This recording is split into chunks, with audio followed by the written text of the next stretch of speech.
Mesdames et messieurs, bonjour, bienvenue à cette table ronde. Je m'appelle Costantino Serafini, je suis responsable du programme Avantage et je suis ici aujourd'hui avec monsieur Thierry Rossier. Bonjour Costantino, merci de m'accueillir. Bonjour Thierry, je m'appelle donc Thierry, tu es spécialiste en assurance sociale et directeur de la société Delegis et tu interviens notamment en tant que spécialiste financier chez Avantage pour tout le séminaire de planification financière à la retraite et de préparation à la retraite.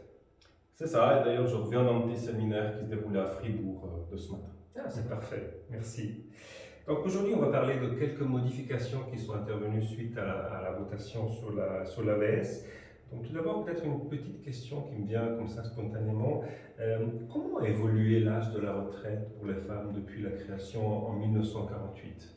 Oui, je te remercie pour cette question qui est très pertinente. Si l'âge des hommes a peu évolué, ce n'est pas tout à fait le cas de l'âge des femmes, puisqu'en 1948, quand l'ABS est entré en vigueur, les femmes partaient aussi à la retraite à 65 ans.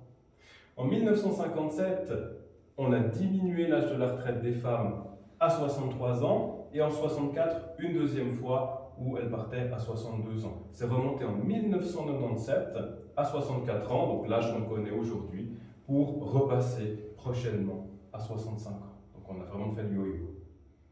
Ce qui veut dire qu'à partir de 2024, toutes les femmes devront partir à la retraite à 65 ans ? Non, pas tout à fait. L'âge de la retraite va augmenter progressivement et seulement à partir de 2025. Ce qui donne qu'en fait, les femmes nées en 1960 devraient encore partir à 64 ans. Vous pouvez être rassurés. Par contre, dès 1961, l'âge de la retraite augmentera progressivement de 3 mois en 3 mois pour arriver à 65 ans à partir des personnes nées en 1964. D'accord.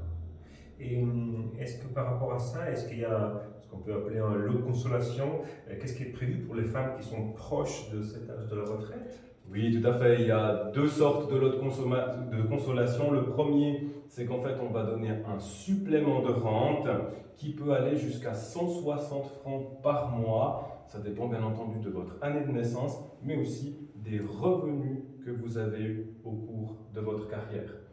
Ce lot de consolation, il va s'ajouter à votre rente de vieillesse. Il pourra s'ajouter aussi à la rente plafonnée d'un couple. Donc ça ne va pas se réduire parce qu'on est en couple. Et ce lot de consolation, comme tu l'as appelé, qui s'appelle le supplément de rente, n'est pas pris en compte comme revenu dans le calcul de la prestation complémentaire. Et ça, c'est pour récompenser, entre guillemets, les femmes qui joueront le jeu et qui iront à la retraite, finalement, à l'âge qui leur est, entre guillemets, destiné. Maintenant, les personnes qui souhaitent partir quand même plus tôt, avant ce moment-là, elles pourront tout de même le faire. Aujourd'hui, le taux de réduction d'anticipation pour une année est de 6,8%. Bien, les femmes nées jusqu'en 1969 pourront partir à la retraite quand même un petit peu plus tôt. Si elles souhaitent quand même partir à 64 ans, ce sera possible.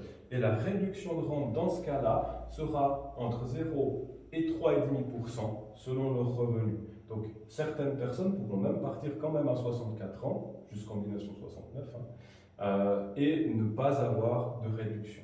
D'autres en auront, notamment si elles veulent anticiper davantage. Mais du coup, ce sont des taux de réduction préférentiels. D'accord. Là, je pensais la réforme prévoit aussi une meilleure flexibilisation du départ à la retraite. Qu'est-ce que tu peux nous dire par rapport à ça ? Oui, tout à fait. Jusqu'à maintenant, donc, on peut partir à la retraite une année ou 2 ans avant, mais toujours à la date de son anniversaire. La rente commence le premier jour du mois qui suit l'anniversaire. À partir de là, étant donné qu'on a accepté cette réforme, on pourra partir à la retraite toujours 1 ou 2 ans avant, mais en fait on pourra partir de mois en mois, entre 63 et 65 ans. On aura beaucoup plus de liberté de choix et surtout, on pourra finalement aussi partir à taux partiel. Si on veut réduire son taux, par exemple pour s'occuper des petits-enfants, eh bien on pourra travailler à taux partiel et bénéficier d'une rente AVS pour le reste du taux. Par exemple, si je baisse mon taux à 50%, je pourrais bénéficier d'une rente à 50% si je le souhaite. Ça me fait penser là aussi, il y a de plus en plus de gens qui souhaitent travailler au-delà de l'âge de la retraite pour compléter les revenus parce qu'ils n'ont peut-être pas assez. Est-ce que tout ça, ça va changer quelque chose ? Oui, alors ceux qui souhaitent prendre leur rente plus tard, ça va fondamentalement rien changer. La théorie est la même, on pourra avoir une majoration de sa rente, simplement que les taux d'anticipation comme les taux de majoration ne sont plus connus aujourd'hui, ils dépendront des tabelles de l'espérance de vie. C'est des choses qui suivront dans les directives, qu'on connaîtra dans les prochains mois. Par contre, effectivement, une personne qui travaille aujourd'hui au-delà de l'âge de la retraite, elle cotise si ses salaires sont supérieurs à 1400 francs par mois. Si je gagne moins de 1400 francs par mois, je ne cotise pas. Mais par exemple, si je gagne 2000 francs, alors dans ce cas-là, je vais devoir cotiser sur 600 francs. Et ces cotisations qui me sont prélevées des salaires, actuellement, elles ne me servent à rien. Si tu travaillais après l'âge de la retraite, tu ne pourrais pas demander une augmentation de la rente. Ça va dans un fonds de solidarité, puis ce serait pour ma rente de vieillesse à moi. Mais par contre, depuis la réforme, je peux demander à ce que mes cotisations puissent augmenter ma rente de vieillesse. Et je peux aussi demander à ce qu'on ne m'applique pas la franchise de 1400 francs pour cotiser dès le premier franc. Et ainsi, avec toutes les cotisations que j'aurais finalement versées après l'âge de la retraite, eh bien, ça comblera les lacunes que je pourrais potentiellement avoir durant ma carrière professionnelle entre 21 et 65 ans.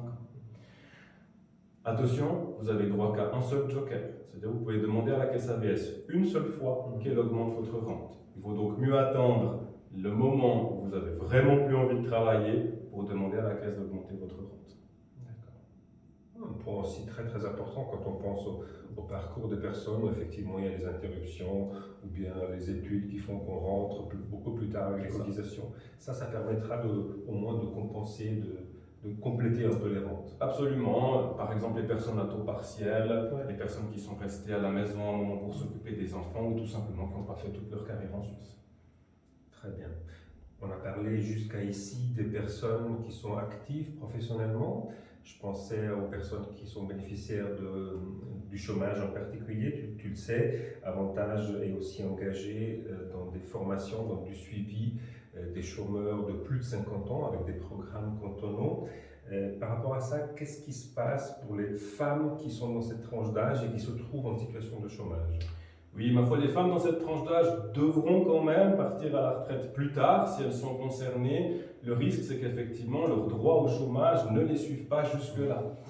Alors, les personnes qui sont à moins de 4 ans de l'âge de la retraite auront droit à 120 indemnités chômage en plus, ce n'est pas une nouveauté, et à un délai cadre d'indemnisation qui peut s'augmenter et passer de 2 à 4 ans. Le délai cadre d'indemnisation, c'est la période durant laquelle vous avez droit au chômage. Ce qui va permettre justement aux personnes peut-être de bénéficier un peu plus longtemps du chômage. La question c'est est-ce que ça ira jusqu'au bout ou pas. Si le chômage malheureusement se termine le droit avant l'âge de la retraite, eh bien, ces personnes pourront toujours demander la rente pont fédérale ou cantonale, c'est ainsi qu'on l'appelle dans le langage populaire. C'est la loi fédérale en fait sur la prestation transitoire des chômeurs âgés qui est aussi en vigueur depuis juillet 2021 et qui fait justement ce pont entre la fin de la période de chômage et l'AVS, si les conditions sont remplies.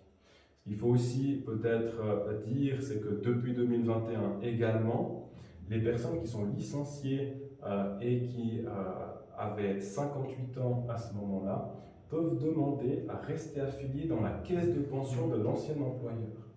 Avant 2021, si ces personnes étaient licenciées, elles devaient finalement retirer leur capital LPP et le prendre en cash. Elles n'avaient pas d'autre choix. Maintenant, elles peuvent bénéficier d'une rente et ça permet justement d'avoir des revenus à la retraite un peu plus intéressants. Mais attention, si vous maintenez votre prévoyance pendant plus de 2 ans, alors vous n'avez plus du tout droit de retirer votre capital LPP. Donc il faut savoir un petit peu ce qu'on se veut à l'avance pour prendre cette décision de maintenir ou non la prévoyance. D'accord. Peut-être une toute petite dernière question. Il y a un deuxième objet par rapport à la TVA. Qu'est-ce que tu peux nous dire par rapport à ça? Qu'est-ce qui va changer? Oui, tout à fait. Il fallait que les 2 objets de la votation passent pour que les choses changent. Au niveau de la TVA, on a effectivement décidé d'augmenter le taux de 0,4%.